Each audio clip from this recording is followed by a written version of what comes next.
Have you ever felt like you're being pulled toward a greater purpose, but couldn't quite understand why? Maybe you felt isolated, misunderstood, or burdened by emotions that seem too heavy to carry. What if I told you that you're not broken, but being shaped for something far greater? In this video, we'll uncover 5 powerful signs that reveal you're not lost. You're being equipped by God to fulfill a divine calling.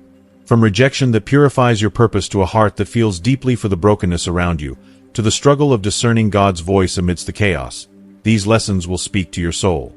This video isn't just for those seeking answers. It's for those who feel the weight of a calling but aren't sure how to carry it. You are not alone in your journey, and by the end of this video, you'll understand why everything you've experienced has been part of God's perfect plan for you. Before we start, I'd appreciate your support.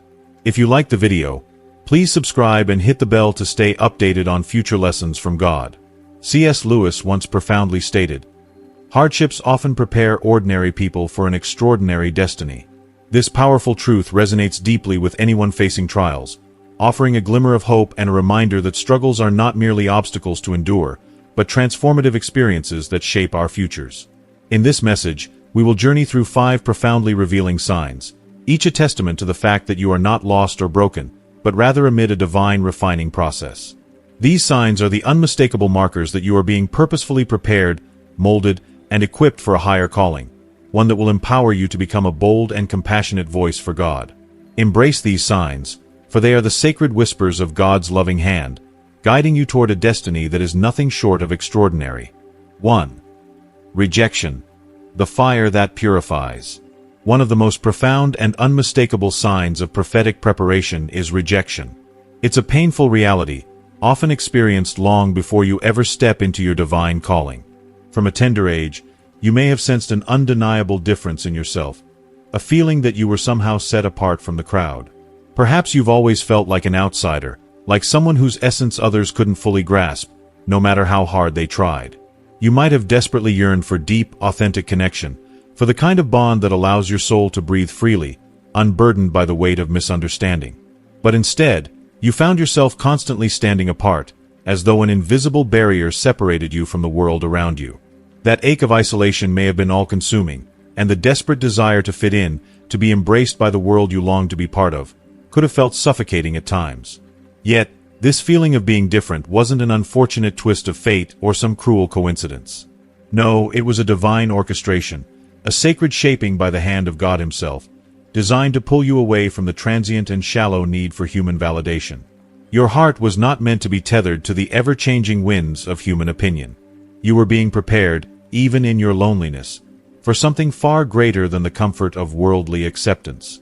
When you look at the life of Jesus, you see this truth in its most powerful, raw, and unflinching form.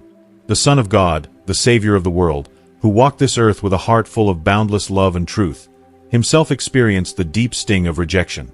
The one who performed miracles, healed the sick, and brought hope to the hopeless was not immune to the devastating heartache of being cast aside.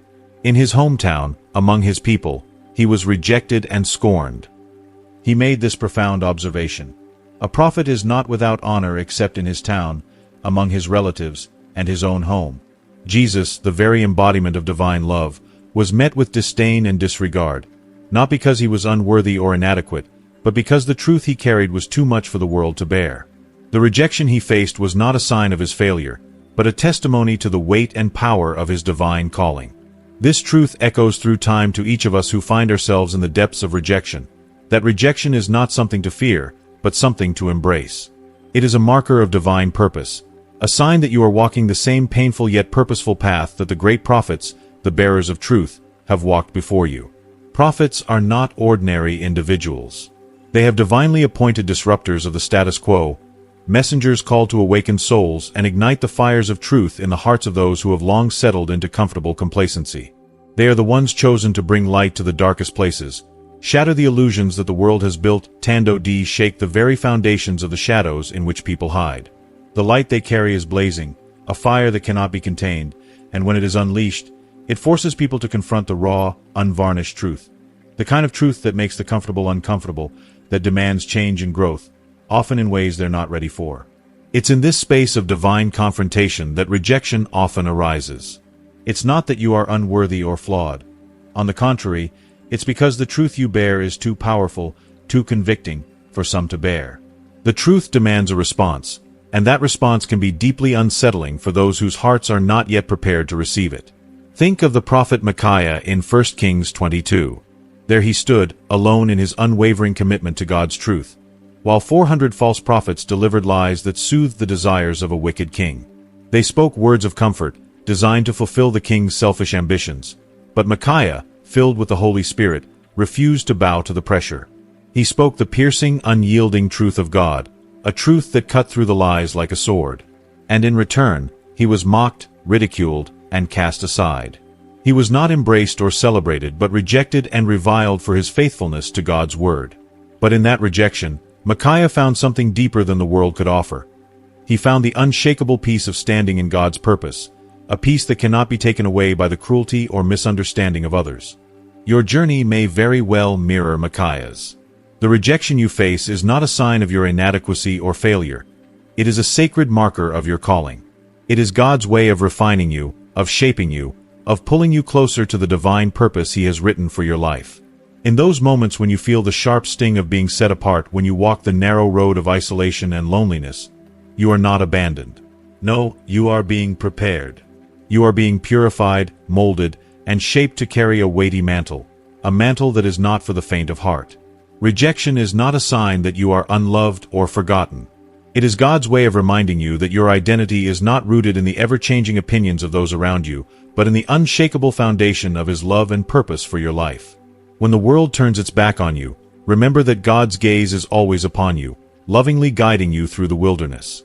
When you feel as though you are walking this path alone, remember the words of God spoken to the prophet Jeremiah. Before I formed you in the womb, I knew you. Before you were born, I set you apart. I appointed you as a prophet to the nations. You are not abandoned, but are being prepared for a divine calling greater than anything you could imagine. The rejection you face today is not the end. It is the beginning of something more beautiful, more transformative, and more powerful than you can yet see. Every moment of isolation, every word of scorn, is shaping you, molding you, and drawing you closer to the divine purpose God has written on your heart. A purpose that is eternal and unshakable, destined to carry His light into the world. And in the midst of it all, you will discover a peace and a strength that can only come from the deep, abiding presence of God, who will never leave you, never forsake you, and will forever guide you on this sacred journey. If you are still watching this video, and find these lessons useful, please comment number 1 below to let me know that you are still watching this video with me. And don't forget to subscribe to our YouTube channel. 2. A heart that feels deeply. The emotions that rise and fall like the tides of an unforgiving ocean, the heaviness that clings to your spirit like a shroud, these are not signs of weakness. They are the unmistakable evidence of a divine calling, a calling that stretches beyond the ordinary to touch the profound depths of the soul. A prophet is not someone who walks through life unaware. They are deeply attuned to the spiritual realm, with an ability to feel and experience the burdens of others that most overlook. Perhaps you find yourself moved to tears by the injustices of the world, overwhelmed by an unshakable sorrow for the brokenness that surrounds you, or even carrying the weight of a burden for people you've never met and may never encounter. This deep sensitivity is not an accident. It is a divine purpose. God is expanding your heart, enlarging your capacity to reflect His own heart, aligning you with His pain, His love, and His longing for restoration. What you feel so deeply is not a flaw or a burden to cast off, but a profound gift from God, a gift that shapes you into a vessel of His grace and truth. King David, one of the most revered prophets and psalmists, understood this intimately. His life was filled with moments of soaring joy and crushing despair, and his writings are laced with unfiltered cries to God, expressing the raw anguish and unswerving faith that defined his journey. In Psalm 42 he writes, "As the deer pants for streams of water, so my soul pants for you, my God." These words are more than poetry. They are the heartfelt cry of a man whose very soul longs for the presence of God, who knows that only in Him can true peace and restoration be found. Like David, you may find yourself experiencing intense emotional highs and painful lows, not because you are unstable or unable to cope, but because God is using these emotional depths to refine you, to prepare you to intercede for others. You are being shaped to carry the burdens of those who may not even know they need someone to pray for them. Your heart is being trained to feel the weight of the world, to feel as God feels, and to intercede on behalf of others in a way that changes the spiritual landscape. But such depth of emotion can often feel isolating, a heavy burden that sets you apart from others who seem indifferent or unaffected. People may not understand your sensitivity. They may tell you to lighten up, to stop overthinking, not realizing that your heart has been wired differently, that you are not simply feeling the ordinary experiences of life, but are carrying something much more profound. The weight that presses upon your soul is not a curse, but a gift, an invitation into a deeper communion with God. Jeremiah, known as the weeping prophet, experienced this in the most agonizing of ways. He wept over the sins of Israel, feeling their rebellion as though it were his own. His grief was not just for what he saw, but for what he felt on behalf of a people who had turned away from their Creator. His tears were the tears of God, flowing through him as a messenger who could not remain indifferent to the suffering and waywardness of others. Like Jeremiah, your sensitivity allows you to speak difficult truths with a depth of love and compassion that others may not fully comprehend. Even when you confront sin, you do so not with harshness or judgment, but with a heart broken for those you are speaking to, longing for them to see the light and truth you carry. To sustain such a calling, to walk through the world with this intense emotional awareness, you must bring your heart before God daily, laying your burdens at His feet. Jesus, the ultimate example of empathy and care, invites you to do just that in Matthew 11. Come to me, all you who are weary and burdened, and I will give you rest. Your calling is not one to carry alone. Though the weight may feel unbearable at times, you were never meant to carry it by yourself. Jesus Himself offers to take the burden, to give you rest amid your soul's unrest. It is in His presence that your heart is healed, refilled, and renewed. He is the one who understands the depth of your sorrow, who sees every tear that falls, and who walks with you through every dark valley. In Him, you will find the strength to continue, the peace to sustain you, and the love that will never let you go. So, when the weight of your emotions becomes overwhelming, when the world seems too broken to bear, remember that your calling is not one of isolation but of intimacy with God. Bring your heart to Him, and He will fill it with the rest and the peace that only He can provide. 3. Learning to discern God's voice. A prophet must first learn to hear before they can speak. The very foundation of prophecy lies in the ability to listen deeply to the voice of God, and yet hearing that voice is not always a simple or immediate process. It demands a rare combination of patience, intimacy with the divine, and a deep, unshakable trust in what God reveals, even when what He says contradicts everything you thought you knew or challenges the wisdom of the world around you.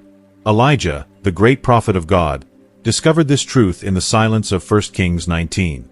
After a storm, an earthquake, and a fire, each one powerful and dramatic, God did not speak through any of them. Instead, He spoke through a gentle whisper, a quiet voice that could only be heard in the stillness, when all the noise of life had faded away. This powerful moment teaches us that God's voice is not always found in the spectacular or the obvious. Sometimes it comes in the subtle and the still, in the hushed spaces where we are forced to lean in and listen intently. Learning to hear God's voice requires a quieting of our hearts and a surrendering of our need for noise and distractions. In the fast-paced, often overwhelming world we live in, it's easy to overlook or dismiss God's whispers. But it is in those quiet, intimate moments with Him that His voice becomes clear.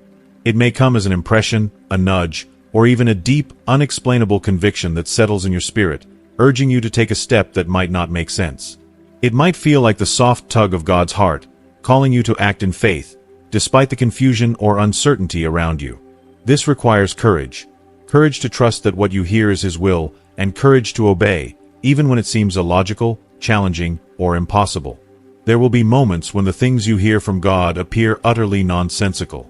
What He asks of you may go against everything the world tells you is wise, rational, or safe. Yet, as we see in the story of Abraham in Genesis 22, faith is not about understanding everything at once. Abraham, the father of faith, was asked to sacrifice his beloved son Isaac, the very son through whom God had promised to make him the father of many nations. It was a command that defied all logic, a heart-wrenching test of faith. And yet, Abraham obeyed. He trusted that God, who had made the promise, would fulfill it in ways he could not yet comprehend. Abraham's faith transformed a devastating command into a testimony of God's faithfulness. His willingness to surrender everything to God, even that which was most precious to him, became the very foundation of his legacy. In your own life, discerning God's voice may look like an unshakable conviction about a decision you need to make, an overwhelming urge to pray for someone without knowing why, or a vision that weighs on your heart with divine significance. These moments are often marked by a deep sense of knowing, a sense that transcends human understanding. Yet, it's natural to wrestle with doubt, confusion, and fear. Even the great prophets of the Bible wrestled with God's calls. Moses doubted his ability to lead. Jeremiah questioned the weight of his words. Even the disciples struggled with the concept of faith amid their fears. But in those moments of doubt, we are reminded of the wise words of C.S. Lewis. Faith is the art of holding on to things your reason has once accepted despite your changing moods. True faith is not about always feeling sure or certain. It is about trusting in what God has spoken, even when the circumstances around you are uncertain or contradictory. Faith is a journey, and the path is often marked by moments of tension between what we understand and what we are called to believe. There will be times when God's call feels like an unexplainable weight, and there will be moments when His whisper is drowned out by the noise of your thoughts and the opinions of others. But it is in those moments, when doubt and fear rise, that the invitation to trust becomes most powerful. It is in the stillness, in the quietness of your heart, that God's voice is most clearly heard. And as you listen, as you wait with patience and trust, you will find that the path God has set before you becomes clearer with each step, even when you cannot yet see the end of the journey. In the end, learning to hear God's voice is not a matter of perfection or certainty, but of faith. It is about trusting Him in the quiet and the chaos, obeying even when we don't understand, and holding fast to the truth He speaks, no matter how it challenges the world around us. Just as He spoke to Elijah in a whisper, He speaks to us in the stillness of our hearts.